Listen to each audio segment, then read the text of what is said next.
Halo semua. Kalau dilihat-lihat, beberapa tahun terakhir ini banyak banget karakter superhero di Indonesia yang muncul ya. Selain Bumi Langit, ada juga beberapa penerbit atau studio lain, contohnya Skylar Comic. Di video-video sebelumnya kita udah bahas karakter andalan Skylar, yaitu Volt.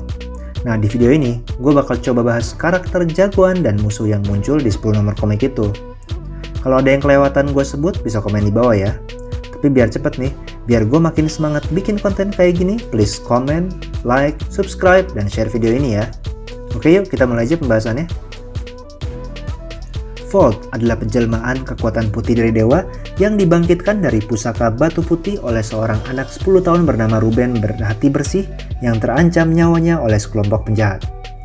Wujud Volt merupakan manifestasi imajinasi Ruben yang hobi menggambar dan membuat superhero sendiri.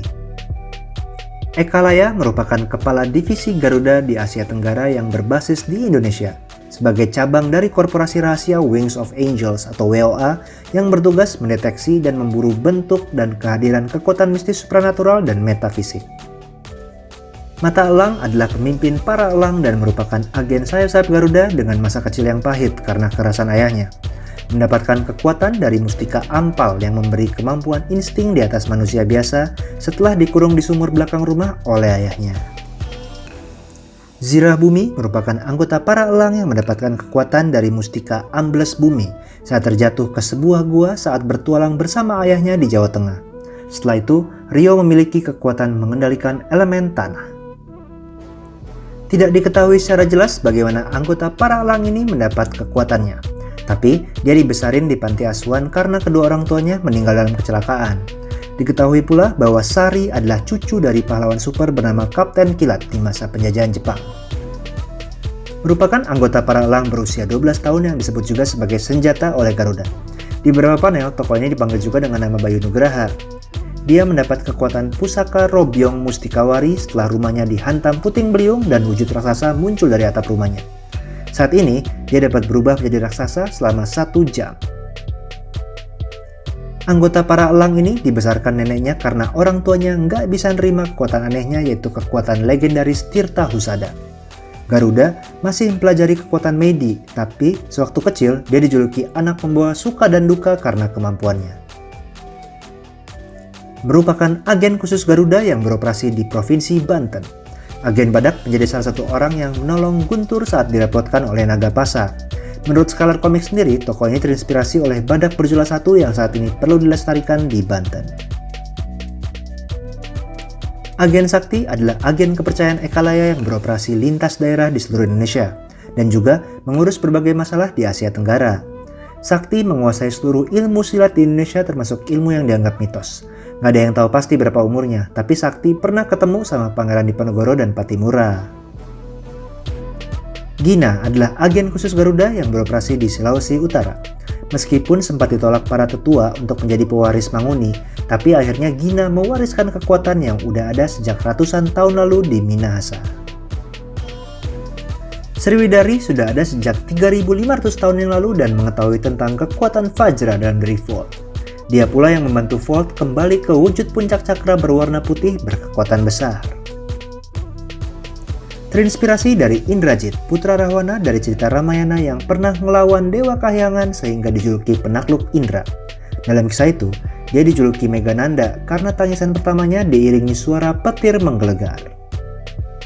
Terinspirasi dari senjata pusaka Indrajit berupa sebuah panah yang dahsyat dan dapat menebarkan semburan api panas layaknya gelombang yang mengalir tanpa henti dengan panas membara. Terinspirasi raksasi kepercayaan Rahwana yang dalam kisah Ramayana menyamar menjadi Kijang Kencana dalam rangka menculik Sinta, calon istri Rama, untuk dinikahi Rahwana secara paksa. Terinspirasi salah satu senjata pusaka Indrajit berupa panah pusaka yang dapat berubah menjadi jutaan ular beracun serta digunakan saat perang antara Rahwana dengan Rama karena diculiknya Sinta. Wimanasara terinspirasi dari senjata pusaka Indrajit yang digunakan saat melawan pasukan Wanara. Senjata ini jika dilepaskan akan langsung terurai di udara berbentuk awan hitam, dan jika racunnya terhirup akan menjadikan orang yang menghirupnya menjadi mayat hidup yang hanya patuh kepada pemilik senjata. Orang ini adalah otak di balik pembangkitan kembali Indrajit, di mana dia membiarkan dirinya ditangkap di penjara Kluwung setelah terlibat dalam upacara ritual yang membunuh beberapa orang. Tapi ternyata penangkapan ini dilakukan untuk memperlancar rencananya dalam memanggil Indrajit. Indrajit dibangkitkan kembali melalui suatu ritual melalui tubuh seorang manusia, disertai dengan senjata pusaka Meghananda, Wijalita, Nagapasa, dan Wimanasara.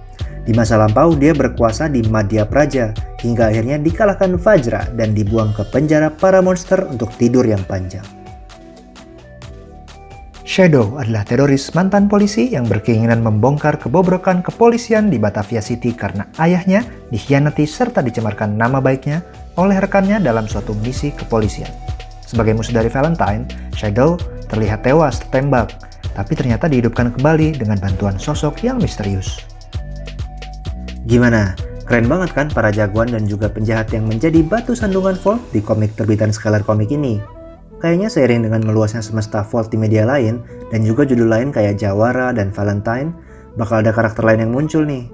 Jadi buat kalian yang mau nambahin, bisa langsung tulis aja di komen di bawah ya. Kalau kalian suka konten tentang Vault, mungkin nanti gue bisa bahas tentang dunia Vault yang memiliki berbagai latar dan tempat yang gak kalah keren. Anyway, kalau kalian masih anteng di sini, makasih banget udah nonton sampai habis. Oke, gue udahan dulu ya. Jangan lupa untuk dukung terus komik Indonesia yang pastinya nggak kalah keren sama komik internasional ya. Sampai ketemu di video berikutnya. Cuy.